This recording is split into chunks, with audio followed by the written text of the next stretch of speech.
Hi, my name is Jeff Cow. I'm 25 years old. This is my church here. I am the administrative assistant. I'm also a locally licensed minister with the Church of the Nazarene.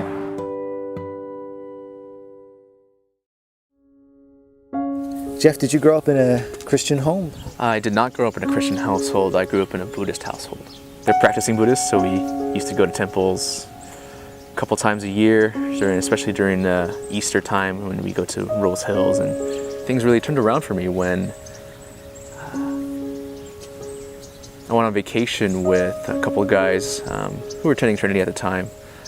Went to Hawaii for a week, and because they're all Christian, there's not really much to do in Hawaii after dark, besides go to clubs and whatnot, but you know, Christians don't go to clubs, right? So we just stayed in and we kind of talked and got to the point where it talked about youth and how they needed some help on Friday nights to just have more presence there in terms of leadership. They were kind of short-handed, and so I thought to myself, you know, it's just, I have some free time on Friday nights. I can come by, help out. I was supposed to lead these kids in something I knew nothing about, and that kind of concerned me. So I needed to find out more about who this Jesus was, and I didn't want to be a hypocrite or anything like that. I got to know why Jesus died and how he died, and the reasons why Christians are called to lead a life that they do. He sacrificed himself for everyone else when he himself was blameless. That still blows my mind to this day. What a sacrifice, it's amazing. And in November 2009, I became baptized with a couple of my friends, and that was a cool experience. I told my parents about it, but I don't think they really knew at the time what that really meant in terms of my faith moving to a different faith and what that means for kind of life at home, I guess. And so that's kind of how it all started. We're going through a sermon series called Storyline, and it's about finding ourselves in God's story.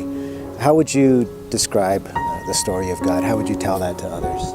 There's a lot of religions these days that talk about, you know, just kind of do what you want to do today, you know, YOLO, you only live once, just kind of do it, seize the day, you know. But there's no greater satisfaction in knowing that you have a place for all of eternity. And I believe that is God's story. It's God wanting you to be with him for all eternity, in happiness, in joy, in peace, and not in eternal anguish or suffering, frustration, and regret. You know. What has helped you determine your sense of calling and your identity as a Christian? In December of 2012, found out that one of my closer friends, Christine, passed away through suicide. She's not too much older than I was. I was maybe a year. We were in the same grade, we were in the same classes, a lot of APs together. She had this really free-spirited personality. In high school, she was president of this club and editor-in-chief of the Spartan Scroll, our newspaper, and if she wasn't president or vice president, then she was a member of the rest of the clubs. And so if you were in a club and you don't know Christine, then you're hiding under a rock. But after high school, kind of lost touch just a little bit. She went to college up in Northern California. There was a lot of things that went on in her life that really piled on for her. Having a kid at such a young age, out of wedlock, going through mental disease, mental illness, it's really hard for her and hard for me to hear and digest, and I had no idea. She'd be gone away for months at a time. I wouldn't really know. During this 10-month period, I had no idea where she was. It turns out she was pregnant, and that's when I found out that she had a little girl.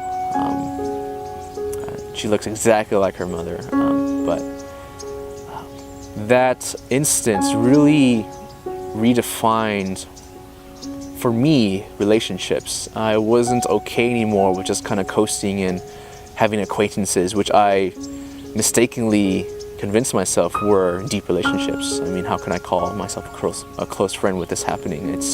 things that I could have done. But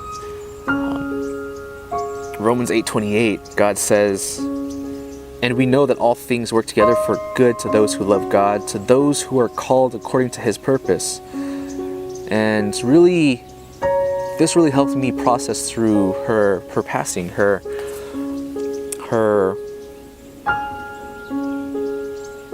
death. You know, through all things, God makes good. Through bad things, through good things, He makes even better. I mean, there's a lot of comfort that came from that, but I didn't want to just stop it at there. It wasn't just comfort for me, for my group of friends. It was, we needed to go past that, and how can we prevent these things from happening again? So that's where I started family dinners with my family. Every Monday night we would have dinner, no matter what, TV's off, phone's gone, and we would, you know, talk about things here and there during the week and what happened and whatnot, and we're really missing that. And forming groups with different people, guys especially, friends that knew Christine, we really needed to bond together and really, like, who were these people that I knew for most of my life? I mean, I know people for 2 decades now, and I still don't really know at the essence who they are and what makes them tick and what issues that we might be going through that we can relate to and help each other through. You know, it wasn't enough. What area of ministry do you see yourself focusing on in your life? I recently got my certificate for becoming a locally licensed minister. Right now we just started a new group. It's called The Bridge, which is building relationships and delivering God's encouragement. And just a bunch of 18 to 20 somethings getting together week in, week out, doing life together, kind of going through what it means to be in that age group while at the same time following Christ. So whatever, in terms of dating, in terms of how you approach your friends that don't know Christ yet, equipping people with tools, also caring for each other. And it's really hard in that transition age, people going into their careers, dating, marriage, starting families, maybe not starting families until later, but just kind of doing life together in terms of helping each other and supporting each other and delivering each other's encouragement. One of the scriptures that is a little more meaningful to me nowadays, in light of recent events, pursuing the pastorship, is found in Ephesians 6, where Paul's talking about the whole armor of God, and hear so many times that, but rarely do we go a little past what it's talking about in terms of the different pieces of the armor that God has given to us through the covenantal relationship that we have with Him.